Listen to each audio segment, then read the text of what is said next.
Yeah.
Pandharinath भगवान की, माऊली ज्ञानेश्वर, जगद्गुरु तुकाराम महाराज, पवनपुत्र हनुमान की, छत्रपती शिवाजी महाराज की, श्री संत भगवान बाबा की।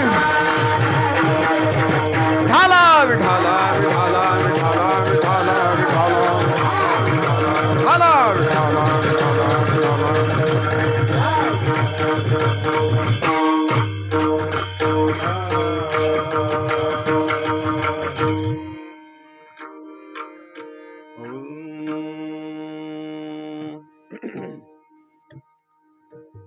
पितृ मातृ निंदिता द्वेत हेची खोटे, अर्चन गोमटे एको विष्णू, निंदिता पितरासी नपवे ऋषिकेशी, योनीचे माळेसी गुंफसील, वित्त शाट्य करी प्रपंचाचरण, पितृ जनार्दन न पावसी, निवृत्ती म्हणे नरू द्वेताचा पामरू, अद्वेती सुरवरू नाही रया, निंदिता पितरासी नपवे ऋषिकेशी, योनीचे माळेसी गुंफसील। पांडुरंगा करू प्रथम नमन,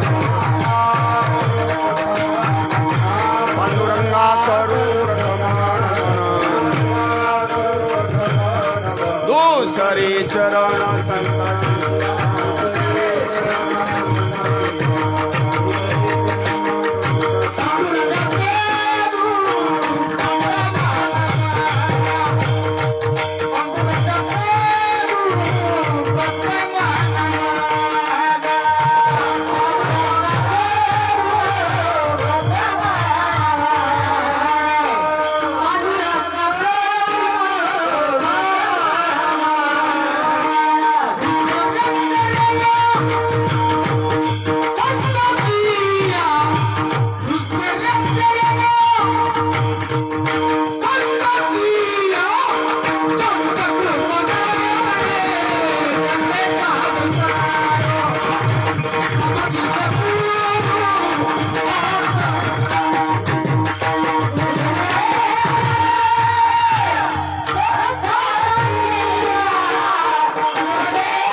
गजाननं भूतगणादिसेवितं, कपित्थजम्बूफलचारुभक्षणम्, उमासुतं शोकविनाशकारकं, नमामि विघ्नेश्वरपादपङ्कजम्।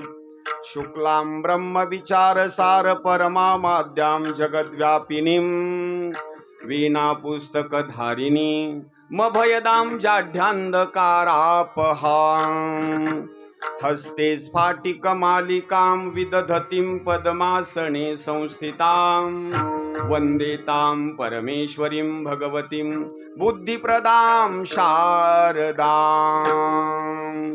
नमो ज्ञानेश्वरा, नमो ज्ञानेश्वरा, नमो ज्ञानेश्वरा, नमो ज्ञानेश्वरा, निवृत्ती उदारा सोपान देवा, निवृत्ती उदारा सोपान देवा, ज्ञानेश्वरा, नमो ज्ञानेश्वरा, नमो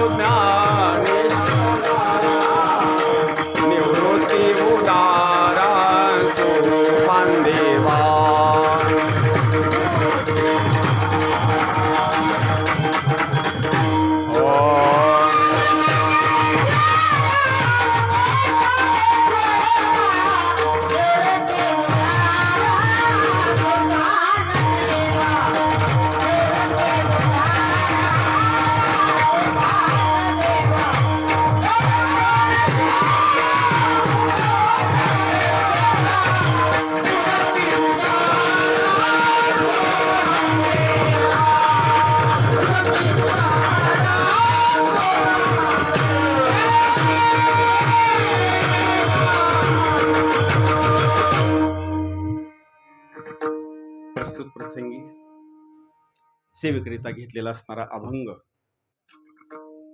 आळंदी निवासी ज्ञानेश्वर माऊली यांचे असणारे थोरले बंधू, ज्यांची असणारी समाधी त्र्यंबकेश्वरच्या ठिकाणी असणारी आहे, अशा निवृत्तीनाथ महाराजांचा 4 चरणाचा असणारा हा अभंग. कीर्तन संपल्याच्या नंतर महाराजावर कोणाची शंका नसावी याच्याकरता अगोदर अभंगाचा 2 मिनिटांमध्ये भावार्थ सांगतो आणि 10:30 वाजेपर्यंत नुसत्या गप्पा मारतो बरं का पुन्हा. हां, अभंगाच्या प्रथम चरणामध्ये निवृत्तीनाथ महाराज वर्णन करतात. थोडासा आवाज माझा वाढवा बरं का. पितृ मातृ निंदिता द्वेत हेची खोटे. जरी एखादा माणूस बापाची निंदा करत असेल, एखादा माणूस आईची निंदा करत असेल, किंवा एखादा माणूस आपले जे वाडवडील असणारे पितर लोक आहेत यांची जर कोणी निंदा करत असेल, तर पितृ मातृ निंदिता द्वेत हेची खोटे. हे खोटं सांगितलेलं आहे आणि हे द्वेत सांगितलेलं आहे. पण यांची निंदा करतो आणि पंढरपूरची यात्रा करतो, नवे नवे विष्णूची महापूजा करतो, त्याला मात्र ऋषिकेश भेटू शकत नाही. पितृ मातृ निंदिता द्वेत हेची खोटे, अर्चन गोमटे एको विष्णू. त्याला गोमट समजतो देवाची पूजा करण्याकरता, पण आई वडिलाची मात्र निंदा करतो. निवृत्तीनाथ महाराज वर्णन करतात, निंदिता पितरासी न पवे ऋषिकेशी. म्हणजे पितराची निंदा करतो ना, त्याला ऋषिकेश कधी सुद्धा भेटू शकत नाही. काही लोक म्हणतील मग ऋषिकेश भेटत नाही, नका भेटू द्या ना. अहो, एवढ्यावर थांबत नाही. योनीचे माळेसी गुंफसील. जो पितराची निंदा करतो तो योनीच्या माळेला गुंफलेला आहे, त्याची पुन्हा सुटका नाही. पुढे 3ऱ्या चरणामध्ये वर्णन केलं, वित्त शाट्य करी प्रपंचा चरण. नुसताच पैसा कमवत आहे पण पितर लोकाला मात्र भजत नाही, त्याच्याकरता सांगितलं, पितृ जनार्दन न पावसी. सगळ्याचा पूर्वज असणारा जो पितर कोण असेल, जो जनार्दन कोण असेल, त्या जनार्दनाला तो पोहोचू शकत नाही, का तो पितराची असणारी निंदा करतो. आणि शेवटच्या चरणामध्ये निवृत्तीनाथ महाराजांनी सुंदर दृष्टांत सांगितला. निवृत्ती म्हणे नरू, नरू पुरुष, निवृत्ती म्हणे नरू अद्वैताचा किंवा द्वैताचा पामरू. जो असणारा नर आई वडिलांमध्ये देवामध्ये द्वैत करतो, म्हणजे देवाला देवच समजतो आणि आई वडिलाला साधारण समजतो, त्याच्याकरता निवृत्तीनाथ महाराज वर्णन करतात, अद्वैती सुरवरू नाही रया. म्हणजे त्याच्याकरता यवनीची माळ गुंफलेली आहे, असा अभंगाचा सरळ सरळ भावार्थ. विडाला विडाला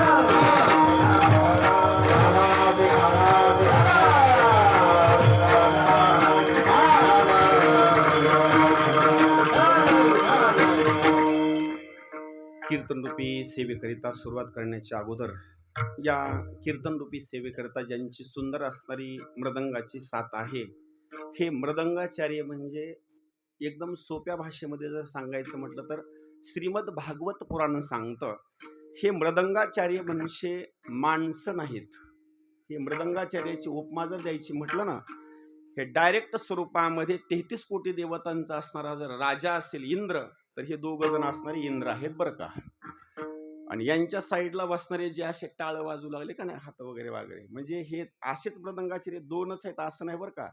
जसं क्रिकेटमध्ये 10-5 शिल्लक असतात का नाही स्पेअरला, कुणाचा हात मोडला, काही झालं, हे झालं, पडला, काही झाला, तर तशा वेळेला स्पीअर असतात. इथं दुसरीकडे स्पीअरच भेटत नाहीत कुठं बरं का, एकच वाजवाय भेटत नाही, तर इथं 10-15 स्पीअरला आहेत. ह्या मृदंगाचार्याकरता इंद्राकरता एकदा टाळी वाजवा. आणि इथं गायनाच्या बाबतीमध्ये जर बोलायचं म्हटलं तर हे गायनाचार्य म्हणजे गायनाचार्य नाहीत. यांची जर उपमा सांगायची म्हटलं तर भगवद्गीता सांगते, सगळ्यामध्ये गायनाचार्यामध्ये जर नंबर 1चा गंधर्व कोणता असेल तर त्या गंधर्वाचं नाव आहे चित्ररथ नावाचा गंधर्व. आणि हे जे सगळे गायनाचार्य मंडळी आहेत का नाही, हे म्हणजे चित्ररथ नावाचे गंधर्व. सुंदर असणारी चाल गायली, त्यांच्याकरता एकदा टाळ्या वाजवा. एकदा इथं पेटी मास्तरांच्या बाबतीमध्ये काय बोलायचं, सुंदर असणारे गुरुजी पेटी वाजवत आहेत बरं का. नाही तर काही ठिकाणी मला असं होतं बरं का, पेटीच्या 2 पट्ट्या दाबून धरा सांगितलेल्या असतात.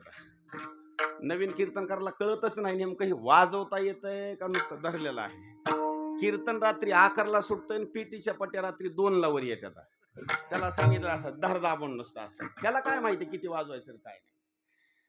इथं श्रोते मंडळीच्या बाबतीमध्ये जर बोलायचं म्हटलं तर श्रोते सुद्धा कोण, तुम्ही सुद्धा स्वतःला कधी कमी समजू नका बरं का.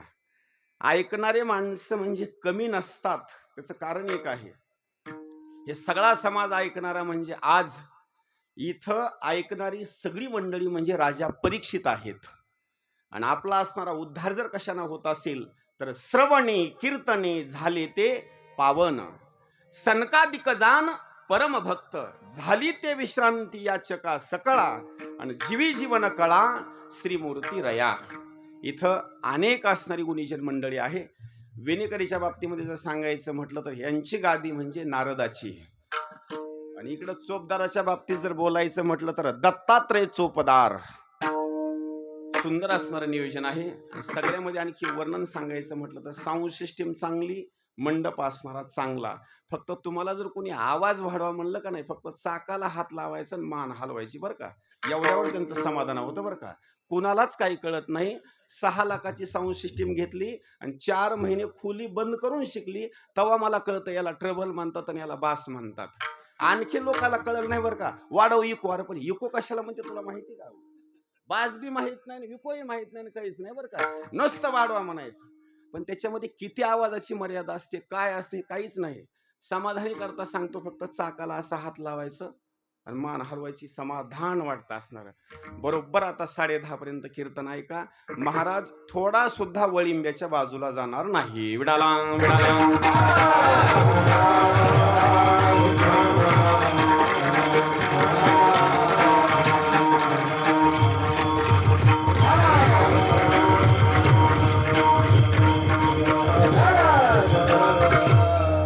आजची असणारी जी कीर्तनरूपी सेवा आहे, कैलासवासी वैकुंठवासी रंगनाथ नारायण पांचाळ यांच्या असणाऱ्या वर्ष श्राद्धाच्या निमित्तानं किंवा प्रथम पुण्यस्मरणाच्या निमित्तानं असणारी कीर्तनरूपी सेवा.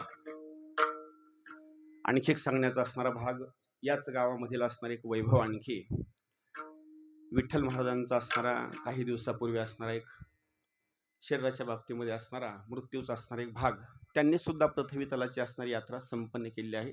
त्यांच्या चरणी सुद्धा मी नतमस्तक होतो बरं का.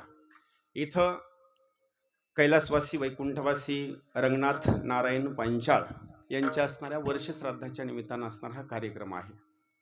आता काही गोष्टी बोलतो, लक्ष देऊन एकदम ऐका. इथं वर्ष श्राद्धाचा कार्यक्रम आहे. नेमकं दुःख कुणाला आहे याची सगळी भूमिका मी मांडण्याकरता सुरुवात करतो. नंबर 1, इथं सगळ्यात असणारं जर दुःख कुणाला जर असेल तर आपल्या भावाच्या सोबत सुरुवातीला लहानापणापासून असणारे जे खेळले, एका ताटामध्ये असणारे जे जेवले का नाही, सगळ्यात अगोदर त्या भावाला दुःख आहे. पत्नी नंतर आहे, मुलं नंतर आहेत, सून नंतर आहे, नातवंड नंतर आहेत, पण सगळ्यात अगोदर जर नातं कोणाचं असेल तर भावाचं. इथं भाऊच्या स्वरूपामध्ये असणारे 2 असणारे भाऊ बरं का, हरिदास नारायण पांचाळ आणि विठ्ठल नारायण पांचाळ. ह्या 2 भावाला असणारं सुरुवातीला एक दुःख. कारण भाऊ नेमका कोणता असतो, त्या भाऊ शब्दाचा अगोदर अर्थ आहे का. 33 कोटी देवतांचा असणारा जो इंद्र आहे का नाही, त्या इंद्राने एक दिवस सभेमध्ये बसून विचार केला, जर मला पृथ्वी तलावर जर प्रत्येक माणसाला जर दर्शन घ्यायचं म्हटलं किंवा मला दर्शन द्यायचं म्हटलं तर नेमकी मी कुठली असणारी मूर्ती धारण केली पाहिजे. त्यावेळेस त्या इंद्राच्या लक्षात आलं, प्रत्येक जणाला मला जर दर्शन द्यायचं असेल तर मला दुसरा अवतार घेऊन चालणार नाही, मला भावाचा अवतार घ्यावा लागेल. म्हणून इथं प्रत्येक जणाचा घरामधला असणारा भाऊ जर कोण असेल तर भाऊ म्हणजे साधारण समजू नका. एखादा जमिनीकरता भांडण करत असेल, एखादा जागेकरता भांडण करत असेल, त्याला भाऊ कळालेला नसेल. पण भाऊ जर कोण असेल तर 33 कोटी देवतांचा असणारा राजा म्हणजे इंद्र, त्याचं नाव भाऊ. विडाला विडाला.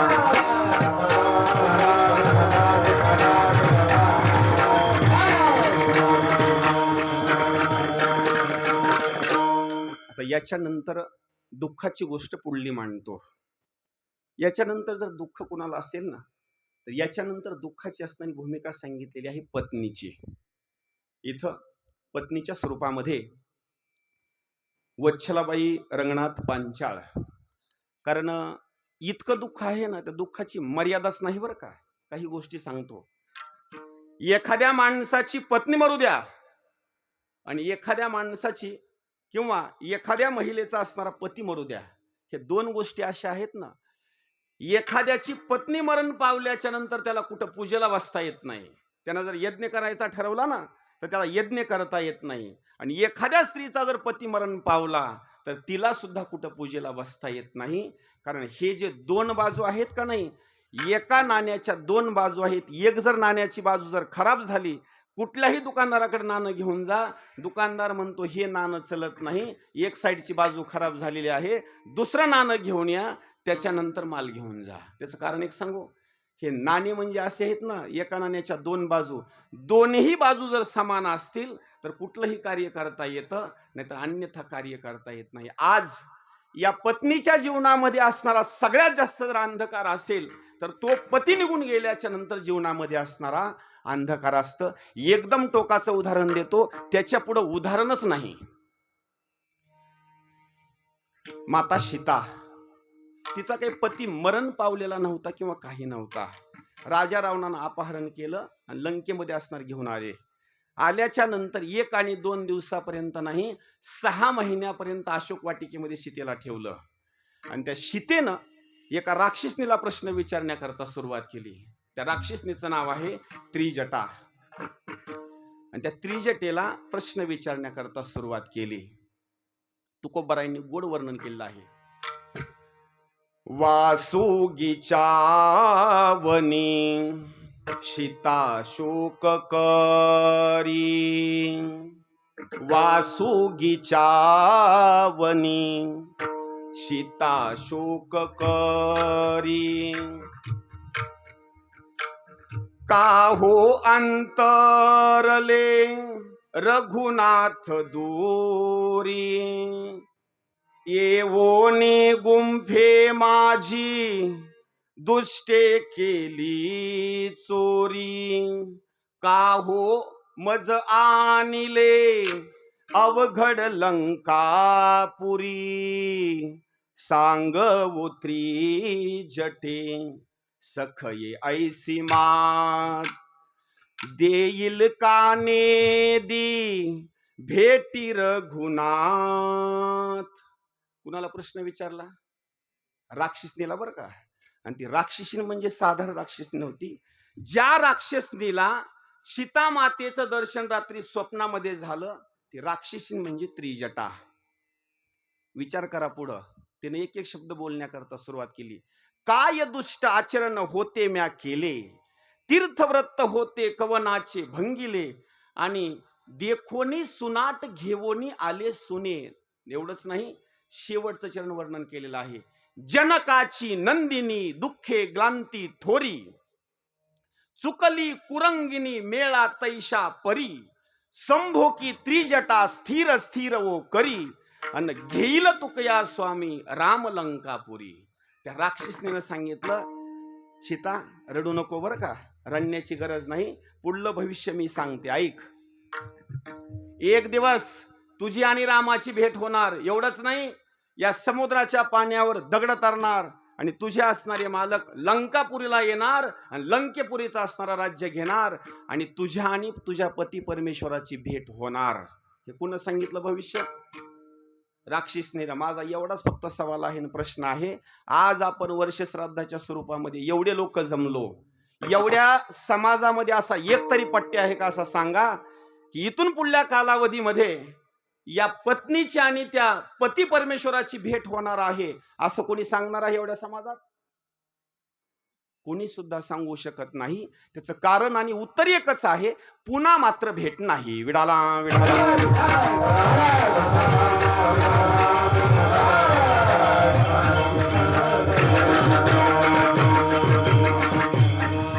आणि त्या पत्नी करता पती म्हणजे कोण असतो हे ऐका. पतीर देवो गुरुर भरता धर्मतीर्थ व्रतानीच तस्मात सर्वम परित्यज्य मामेकम तू समर्चयेत. अहो, त्या पत्नी करता पती कोण असतो? पतीर देवो गुरुर भरता. तिच्या करता पती म्हणजे देव, तिच्या करता पती म्हणजे गुरु, तिच्याकरता पती म्हणजे भाऊ, तिच्याकरता पती म्हणजे आई, तिच्याकरता पती म्हणजे वडील. नवे नवे त्या स्त्री करता सगळं गणगोत कोण असेल तर एकटा असणारा पती बर का, दुसरं तिसरं कोणी सुद्धा नाही. आणि त्या जीवनामध्ये आज पतीचं असणारं जे काही सुखाची प्राप्ती आहे ना, ती निघून गेल्याच्या नंतर जीवनामध्ये असणारा अंधकार आहे. देवाच्या चरणी एकच प्रार्थना करायचा, आता देवा, आता या दुःखातून सावरण्याकरता असणारा त्या मातेला असणारं सहकार्य कर. कारण इथं दुसरी शक्ती कुणी सुद्धा देऊ शकत नाही बरं का. आणि त्या मातेच्या चरणी सुद्धा असणारी एक माझी विनंती, का आता ती आई म्हणजे नुसती आईच आहे अशातला भाग नाही, तर आईनं आता इथून पुढल्या कालावधीमध्ये दोन पात्र निभवायचे. नंबर एक, आई म्हणजे आई, आणि त्याच आईनं दुसरं पात्र घ्यायचं म्हणजे वडिलाचं. आता का, आता इथून पुढल्या कालावधीमध्ये त्या मुलांना जर हे दोन पात्राचं सुख जर कोण देणार असेल तर आईचंही पात्र तेच आणि वडिलाचं पात्र सुद्धा तेच. विडाला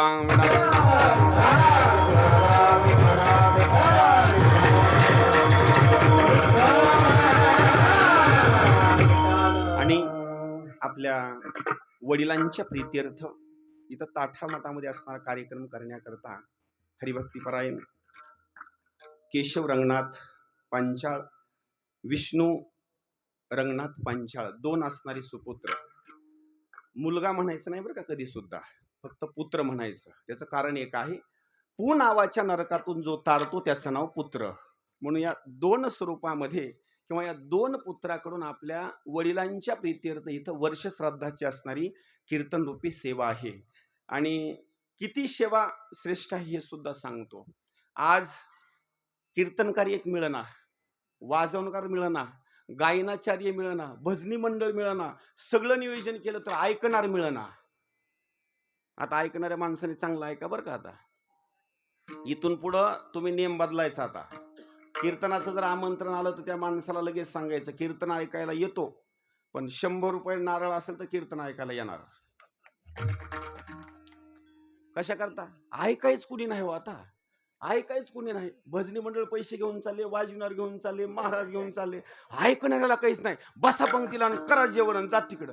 वरण वरण वरून 10 वेळेस आरडलं तरी वरणाचं बकेट आलं नाही. मी तर म्हणतो खायलाही नाही, काहीच नाही. मग त्याच्यापेक्षा सांगायचं बाबा 100 रुपये द्या, येतो. अहो कुठलाच माणूस घरी लेकरला झोपू देणार नाही, म्हाताऱ्याला झोपू देणार. चला ओठ चल, इथं आणून त्याला कीर्तन बसवणार. आणि इथं विष्णू महाराजाला केशवला म्हणणार अम्मा ह्या म्हाताऱ्याचे पैसे दिले नाहीत ना. म्हणजे घरी सुद्धा कुणाला झोपू देणार नाहीत, अजिबात नाही बरं का. हे नियमितून पुढे सुरुवात करायचं. ऐकायला मंडप सुद्धा भरल, मंडपाच्या बाहेर लोक. हा ठीक आहे, साधी गोष्ट आहे काय. आता ऐका, किती वर्णन करावं इथं. या मुलांनी सुंदर असणारा कार्यक्रम ठेवला बरं का. का कार्यक्रम ठेवला त्याचं एक सांगतो. हा कार्यक्रम का करायचा, काही लोक सांगतात बोलत बोलत वर का, इथलं नाही सांगत, दुसरीकडला सांगतो. जित्या पितरासी न घाली अन्नदान. लक्षात ठेवा बरं का प्रमाण.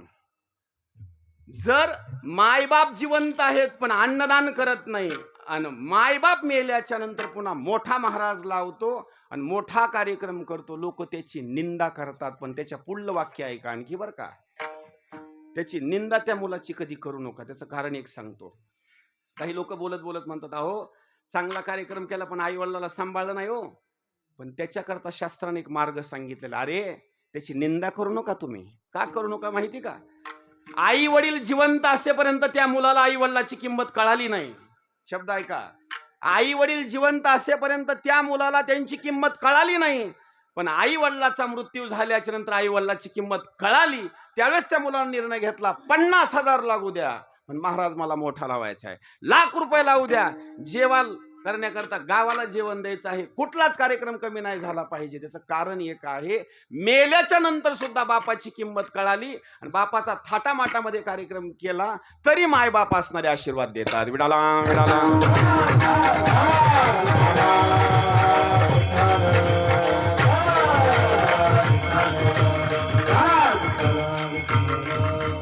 पण काही लोकांचं नाटकी प्रेम आहे बरं का. मी विनोदानं सांगतो. आता 1-2-3 दिवसाखाली मी संगमनेरला गेलो.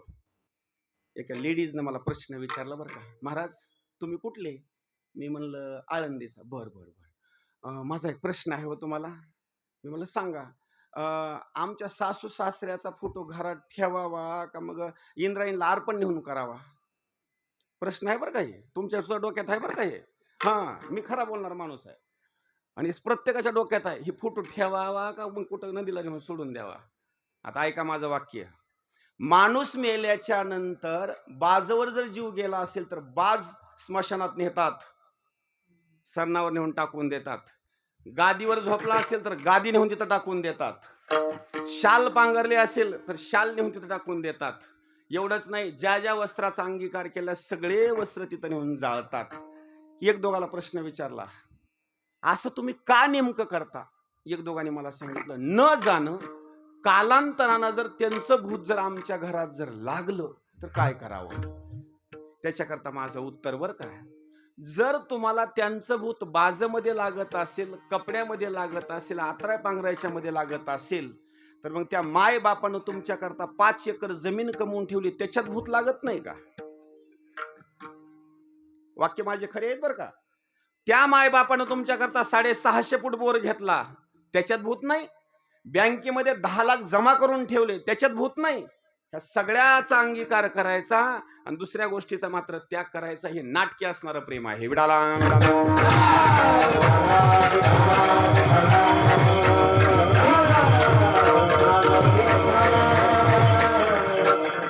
आणि हे दोन जे मुलं आहेत ना महाराज, काय यांचं वर्णन करावं. एक केशव आणि दुसरा असणारा मुलगा म्हणजे विष्णू. अहो महाराज, केशव शब्दाचा अर्थ होतो जो क्लेश हरण करतो, जो दुःख हरण करतो, त्याचं नाव असणार केशव. विष्णूचं काय वर्णन करावं. विष्णू म्हणजे विष्णूच हो महाराज. हीच विष्णूची महापूजा. हे दोन असणारे मुलं. आणि या पिताश्रीच्या बाबतीत जर बोलायचं म्हटलं ना, अखंडतेनं शेवटच्या क्षणापर्यंत यांच्या मुखानं नामस्मरण झालेलं आहे. कसं, पाणी जरी घ्यायचं असेल तर केशव पाणी दे, जेवण करायचं विष्णू मला जेवण आणून दे. याचं कारण सांगू का, बसता उठता खाता पिता त्यांच्या मुखामध्ये सारखं असणार हेच नाव.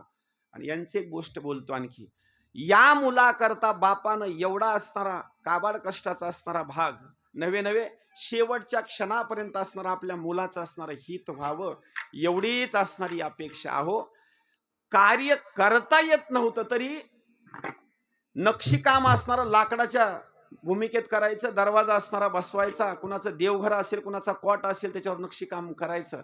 आज रंगनाथ भाऊ निघून गेले, पण शरीरानं निघून गेले, पण नक्षीकाम जाग्यावर जशाला तसंच आहे बरं का. नक्षीकाम निघून गेलेलं नाही. हा, त्याचं कारण एक आहे, शरीर रूपी असणारे निघून गेले, पण कार्य मात्र जशाला तसं असणार.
सतीश महाराज टाळ्या वाजवा एकदा.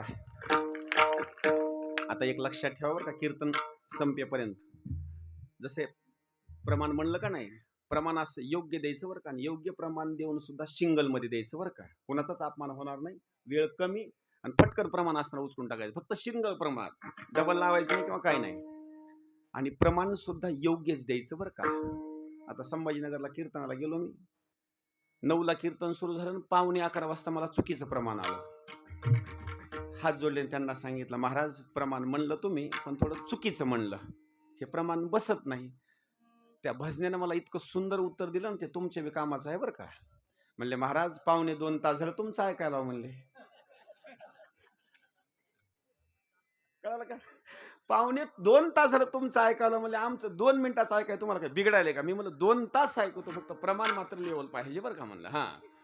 ऐका, भाऊची असणारी जी कालकीर्ती आहे ना, आज नक्षीकाम जशाला तसं असणार आहे आणि काही आंशिकता असणारा गुण असतो. यांच्या शरीरामध्ये तो जर गुण कुठून असेल ना, तर तो गुण आहे सगळ्यात जास्त कशामुळे माहिती का? विश्वकर्मा महाराजांमुळं. कशामुळे माहिती का?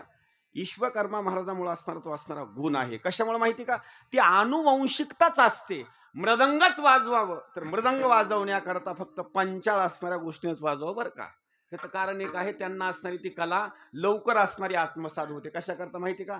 लाकडाची भूमिका असते, ते लवकर असणार ते मृदंगाची भूमिका तयार होते बरं का. म्हणून भाऊच्या बाबतीमध्ये या ठिकाणी 2 असणारे सुपुत्र केशव आणि विष्णू. आणि तिसरी एक गोष्ट सांगतो, नामस्मरण त्यांच्या मुखानं कसं झालं. एक कन्या, त्या कन्येचं नाव राधाबाई आहे. आणि त्या राधा शब्दाचा अर्थ असा आहे, शुकाचार्य महाराजांनी जर भागवत कथा सांगण्याकरता सुरुवात केली आणि राधेचं भजन किंवा राधा शब्द जर आठवला तर 2-2 तासापर्यंत त्यांना समाधी लागायची, कथा थांबायची. राधा म्हणजे साधा शब्द नाही बरं का. कृष्णाला सगळ्यात जास्त जर प्रिय कोण असेल तर सगळ्यात जास्त कृष्णाला प्रिय म्हणजे राधा. आणि तिन्हीच्या स्वरूपामध्ये त्यांचं असणारं नामचिंतन झालेलं आहे. म्हणून पुढे जर सांगायचं म्हटलं तर 2 असणाऱ्या सुना आहेत, एक रंजना आणि एक असणाऱ्या कोमल. आता फार महत्वाचा शब्द आहे बरं का.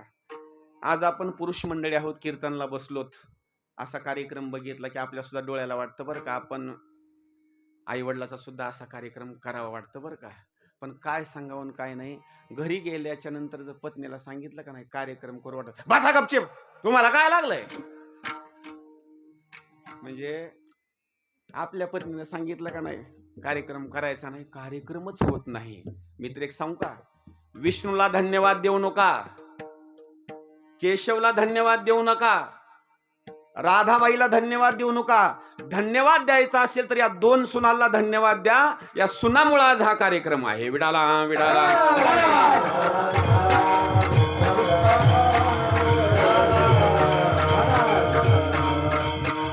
आणि त्या सुनांपेक्षा सुद्धा त्यांच्या आई वडिलाला मी धन्यवाद देतो का, ज्या आई वडिलांनी या असणाऱ्या सुनांना, नवे नवे या मुलींना असणारे सुंदर संस्कार दिले.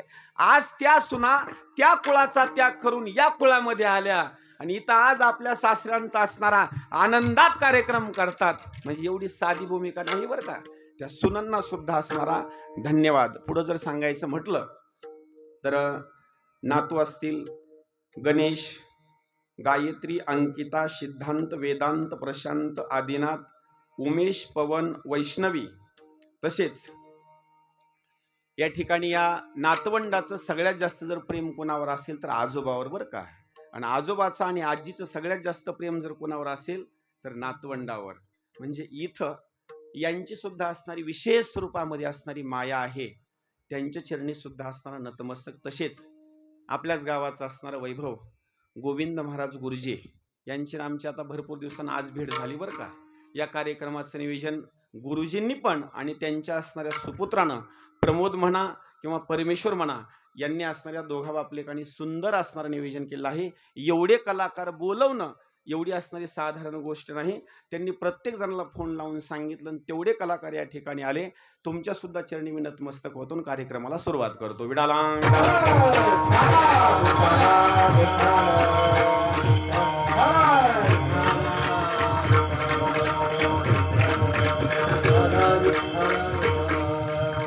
आता ऐका, नेमकं वर्ष श्राद्ध का करायचं, पुण्यस्मरण का करायचं याची गोष्ट चांगली लक्षात ठेवा बरं का. लोक करतात म्हणून आपण कार्यक्रम करू नका. त्याची पार्श्वभूमी अगोदर लक्षात घ्या, का कार्यक्रम करायचा. त्याचं कारण एक आहे, माणूस मेल्याच्या नंतर, माणसाचा मृत्यू झाल्याच्या नंतर हा जो जीव जातो का नाही, तो संयमिनी नावाच्या नगरीला जातो.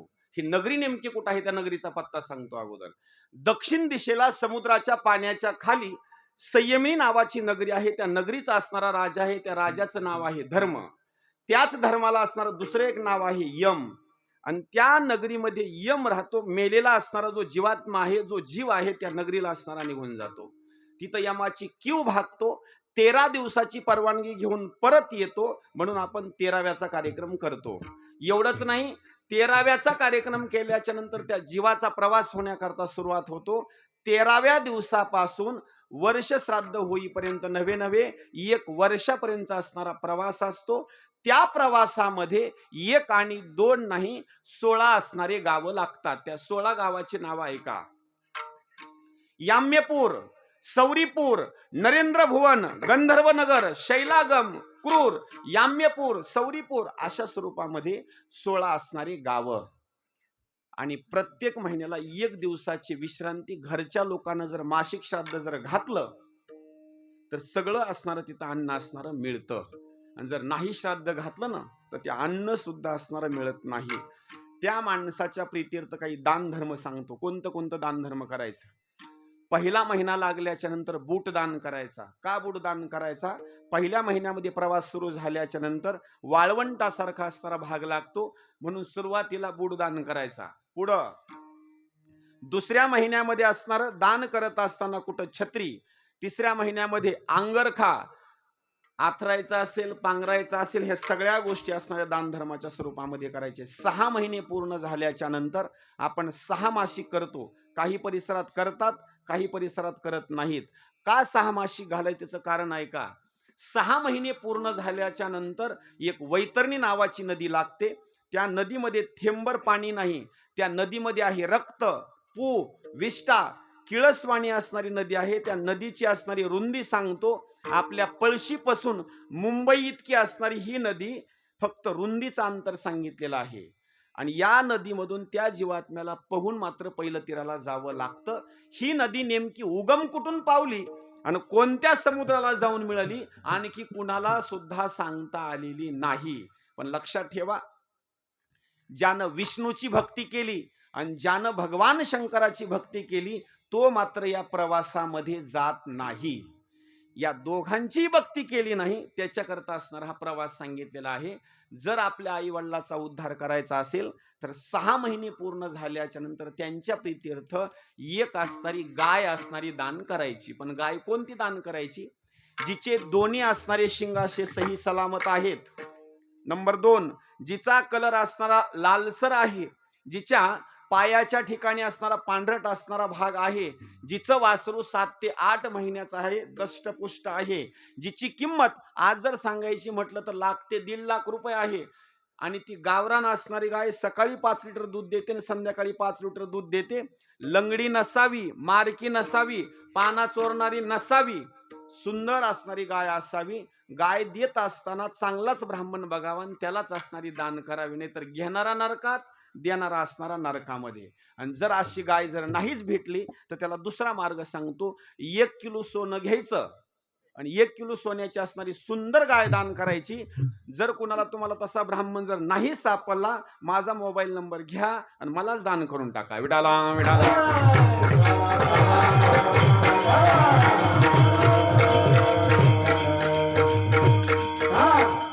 6 महिने पूर्ण झाल्याच्या नंतर पुन्हा एक वर्णन केलेलं आहे. जर अशी गाय कुणाला दान होत नसेल ना, नंबर 2 दुसरा भाग सांगतो. चांदीची करा, चांदीची होत नसेल पितळची करा, पितळची होत नसेल तांब्याची करा, स्टीलची करा.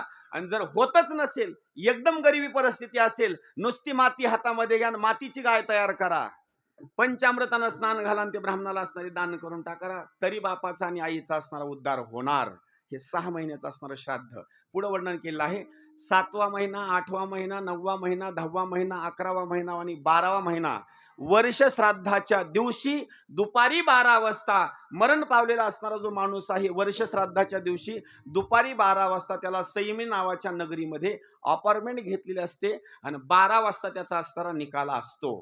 पण लक्षात ठेवा, त्या नगरीला असणारे 4 दरवाजे आहेत. पूर्व दिशा, पश्चिम दिशा, दक्षिण दिशा आणि उत्तर दिशा. 3 दरवाजे 24 तास बंद असतात. फक्त उत्तर दिशेचा दरवाजा असणारा सुरुवात असतो. एवढंच नाही, त्या दरवाजाची उंची सांगितलेली आहे. 6 किलोमीटरचा दरवाजा उंचीचा आहे आणि 4 किलोमीटरचा असणारा रुंदीचा आहे. सगळे मरण पावलेले लोक मात्र त्या दरवाजामधून आतमध्ये जातात. आता उद्या दुपारी 12 वाजता जे आपण वर्ष श्राद्धाचा कार्यक्रम करतो ना, तिथं असणार एकच प्रार्थना करायची देवाला. देवा, जर एखाद्या वेळेस वैकुंठाला आणि कैलासाला जाण्याकरता जर पुण्य कमी पडत असेल ना, तर देवा एकच आमची विनंती आहे, इथं आम्ही जो कीर्तनाचा कार्यक्रम ठेवला, नामचिंतनाचा कार्यक्रम ठेवला, देवा या नामचिंतनाचं पुण्य आमच्या पदरामध्ये देऊ नको. हे सगळं असणारं पुण्य कैलासवासी वैकुंठवासी रंगनाथ नारायणराव पांचाळ यांच्या असणाऱ्या पदरामध्ये टाक. भावी काळामध्ये त्यांना जन्मही देऊ नको आणि मरण सुद्धा देऊ नको. का जन्म जर परत मागितला तर परत त्याला दुःख आहे, त्याच्याकरता जन्मही मागायचं नाही आणि मरणाची भूमिका सुद्धा मागायची नाही. त्याच्याकरता मागत असताना एकच गोष्ट बोलायची, हीच व्हावी माझी आस, जन्मोनजन्मी तुझा दास देवा, पुन्हा जन्मही देऊ नको मरणही देऊ नको. सायुज्य नावाची मुक्ती त्यांना प्रदान कर.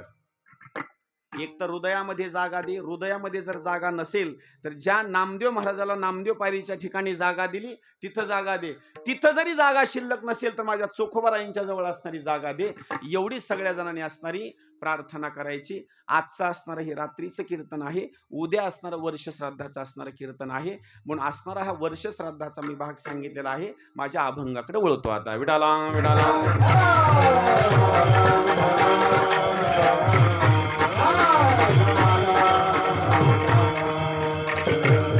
असो. म्हणून कीर्तन रूपी सेवेकरिता जो अभंग घेतलेला आहे, अभंग आहे निवृत्तीनाथ महाराजांचा. अगोदर निवृत्ती शब्दाचा अर्थ सांगतो. निवृत्ती नेमकं कुणाला म्हणायचं? इथं माऊलीचे गुरु जर कोण असतील ना, तर माऊलीचे असणारे गुरु आहेत ज्ञानेश्वर महाराज. आणि माऊलीचं इतकं असणारं प्रेम आहे ना, एका ओवीत सांगतो, जैसे डोळ्या अंजन भेटे तै वेळी दृष्टीशी फाटा फुटे, मग वास पाहिजे तेथ प्रगटे महानिधी. माझ्या करता जर सगळ्यात जर श्रेष्ठ कोण असतील तर माझ्या करता असणारे गुरु. आणि गुरुचा महिमा जर सांगायचा म्हटलं ना, गुरु हा संत कुळीचा राजा, गुरु हा प्राण विसावा माझा, गुरुविन देव दुजा पाहता नाही त्रिलोकी. एवढं गुरुचं असणारं महत्व. आणि निवृत्तीनाथ महाराजांनी आपल्या शिष्यावर नवे भावावर एवढा उपकार केला ना, एवढा उपकार केला, त्याचं कारणच सांगतो. एक सुंदर असणारा अभंग आहे, दररोज आपण म्हणतो. आदिनाथ उमा बीज प्रगटिले, मच्छिंद्रा लाधले सहज स्थिती, तेची प्रेम मुद्रा गोरक्षा दिधली, पूर्ण कृपा केली घैनीनाथा. त्याच्या पुढे अभंग, आदिनाथ गुरु सकळ सिद्धाचा, मच्छिंद्र तयाचा मुख्य शिष्य, मच्छिंद्राने बोध गोरक्षाशी केला, गोरक्ष ओळला गहिनी प्रती, गहिनी प्रसादे निवृत्ती दातार. इथपर्यंत परंपरा आली. पण इथपर्यंत परंपरा आल्याच्या नंतर निवृत्तीनाथ महाराजांनी आपल्याला जेवढं ज्ञान भेटलं होतं, सगळ्याला सगळं ज्ञान आपल्या शिष्याला माऊलीला देऊन टाकलं. आलेलं सगळं ज्ञान आपल्या जवळचं माऊलीला दिलं आणि ते मात्र ज्ञानापासून निवृत्त झाले. निवृत्त झाले म्हणजे ज्ञान मात्र आपल्याजवळ काही सुद्धा ठेवलं नाही. तो जुना काळ, त्या काळामधले गुरु मात्र आपल्या जवळचं सगळं ज्ञान शिष्याला देऊन टाकत होते. पण आता लक्षात ठेवायचं बरं का, गुरुनं मात्र सगळं ज्ञान देत असताना एक डाव आपल्याकडे शिल्लक ठेवायचा बरं का. आता हे कलियुग आहे बरं का. आता सगळं देऊन बसायचं नाही बरं का. आता एक डाव आपल्याकडे शिल्लक ठेवायचा. का कधी शिष्य आपल्यावर पलटेल हे पण सांगता येत नाही बरं का. त्याच्याकरता एक डाव मात्र आपल्याकडे शिल्लक ठेवायचा. पण निवृत्तीनाथ महाराजांनी ती गोष्ट नाही केली. सगळं ज्ञान आपल्या जवळचं माऊलींना दिलं आणि माऊलींना दिल्याच्या नंतर असणारे ते निवृत्त झाले, म्हणून त्यांचं असणारं नाव निवृत्ती. आता ऐका, त्या निवृत्तीनाथ महाराजांनी हा सुंदर असणारा गाथ्याचा असणारा भाग, आणि निवृत्तीनाथ महाराजांच्या अगोदर जर माऊलींनी समाधी का घेतली असेल तर त्याचं पहिलं कारण आहे का, जैसे भ्रतारे हीन वनिता उपहती पावे सर्वथा. म्हणजे कधीही गुरुच्या अगोदर आपण असणार निघून जावं. का जर गुरु निघून गेले ना, आपण जर पाठीमागे राहिलो ना, तर त्या जीवनामध्ये काही असणारा अर्थ नाही. म्हणून गुरुच्या अगोदर माऊली असणारे निघून गेले. नवे त्यांनी असणारी ती समाधी घेतली आणि गुरुची समाधी नंतर आहे. म्हणून निवृत्तीनाथ महाराजांनी सुंदर असणारा हा गाथ्याचा असणारा भाग या ठिकाणी निर्माण केला आणि त्या गाथ्यामध्ये असणारा हा आजचा सेवेकरिता घेतलेला असणारा अभंग. आणि या अभंगामध्ये निवृत्तीनाथ महाराज वर्णन करतात, जो वडिलांची आणि आईची निंदा करतो त्याला मात्र ऋषिकेश भेटत नाही. अभंगाचं पहिलं खोटे